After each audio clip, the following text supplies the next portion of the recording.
Panoorin natin na Net25. Tuta Soto itinuro na sa umano'y pagpapasok ng NBI sa Senado. Sabi ni Amy Marcos yan. Panoorin natin, hudas talaga tong Tuta Soto.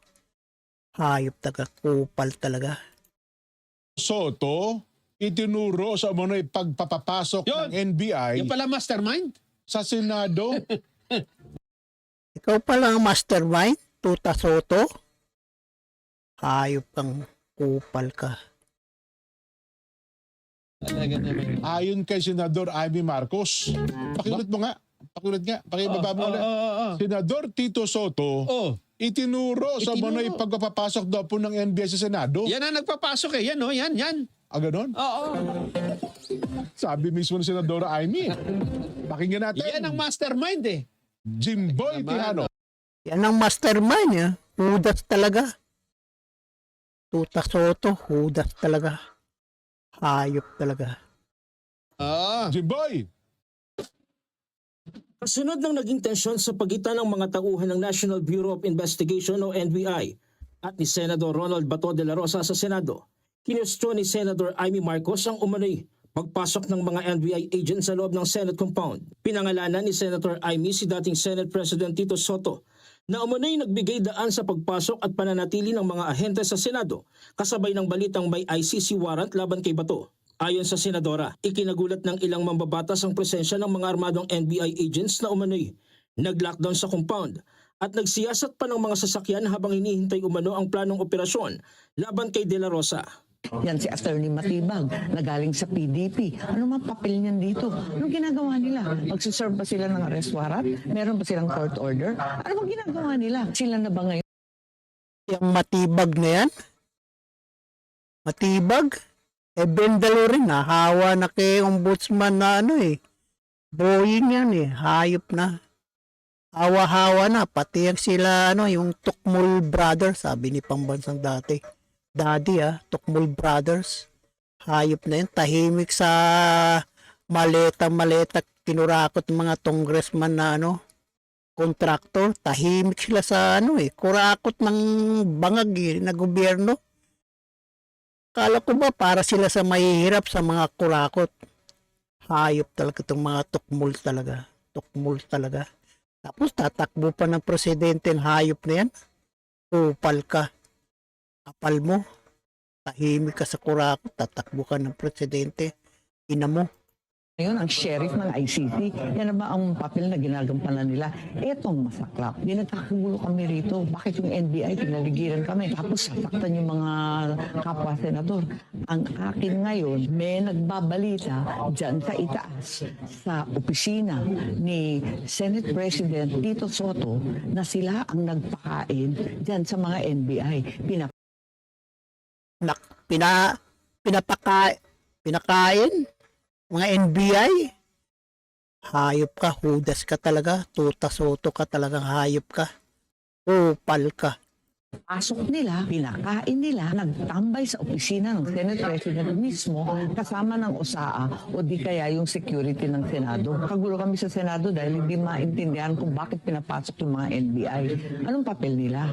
Sino nagpahintulot sa kanila? Sinabi ba nila kung ano yung pakay nila talaga? Bakit sila nagtatambay dito? Sinaktan pa ang Senador Bato. Tapos, hindi namin talaga maintindihan. Kasabay nito, muling nabuhay ang usapin sa Senate Resolution No. 44 na nagsasaad na dapat munang mabigyan ng sapat na panahon ng isang Pilipino upang makagamit ng legal remedies bago isuko sa foreign court. Iginit Baka madala to si hook by crook. Baka madala sa head to. Talagang alatore na. Bangag talaga, malapit ng silent martial law o martial law na ba? Malapit na. Anak ng kupal talaga. Parang nakakatakot umuwi ng Pilipinas Pati mga vlogger na small vlogger, kinakasuhan ng NBI. Ina mo, hayop kayo. Ang ina nyo talaga. Small vlogger. Yung nagpalabas ng medical ni Bangag, kinasuhan. Ayaw kasi maglabas ng medical tong Bangag nito kung anong ano talaga kung mamamatay na Hayop talaga kayo. Tapos kakasuhan yung mga small vlogger. Hayop talaga kayo. O, panoorin natin to si ano. Binugbog ng NBI sa isang empleyado ng Senado. Hayop talaga. Malapit na yatang martial law. Baka ako nga may warrant of arrest na ako. Hintayin ko na lang. Punta sila dito sa Taiwan. Clinic ng Senado kasi ang balita, ang NBI nag-take over na ng Senate. At ngayon, pilit silang pumapasok dyan sa Senator's Lounge, sa plenary. At nung hinarang ng security ng Senate, kasi may sariling pulis ang Senate, binugbog at sinaktan ang security ng Senate. Talaga Hayop talaga. Binugbog ng NBI yung empleyadors ng Senado. Hayop talagang NBI na yan. Kupal talagang tigas. Parang martial law na. Yung napapanood ko doon sa Marcos Sr. Yung martial law. talagang hindi na angkop itong nangyayari. Kawawa naman yung security namin. Ginagawa mo ng trabaho mo. Grabe mo. Ano, sinunto ka talaga? Sinuntok, dinaganan. Sinuntok, sinaganan? Hindi ko. Ginagawa mo, di ba? Pinagbabawalan mo lang na pumatok doon. Hindi ma'am, sinasala ko na rin yung palabas kasi advice po sa amin na huwag mo nang palabasin yung mga walang QR code, Siyempre, so pinapalabas lang ko na yung mga empleyado po ng building po. knockdown ang Senate. Kanino ang Senate? Kanila na? NBI took over the Senate? No ma'am, NBI. Senado na ba? Sabi ni Aimee. Hayop kayo. Kupal tigas ng mukha nyo. bali, ang pan-instruction ka rin naman, so kanina pa-lockdown ma'am. So, nung palabas naman, sinasala namin yung lalabas po para ma-hold po yung mga kung sino po yung Ang ginawa dito, sinuntok? lahat Ano to ba?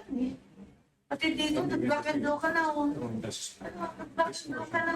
Diyan, miskin kabila. Kabila, kabila. Ayan. Ano ba? Sinuntok ka talaga. Nangitim. Hayop talagang NBI. NBI brutality. Parang police brutality. Hayop. Kupal talaga. Matibag talaga. Bendalo talaga. Hayop na yan.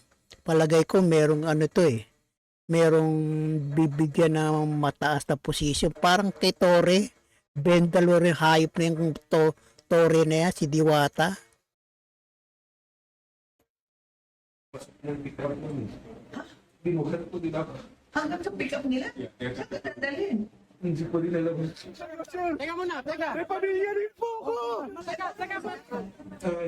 Inaraw ko po yung katawan ko doon sa may pintuan. Sa may pinto. Hanggang nakita ko One of our lawyers, ma'am, nakita ko siya ito yung bago. Sabi ko, huwag niyo ko huwag niyo kong Ano nangyari itong NBI na? Calculator.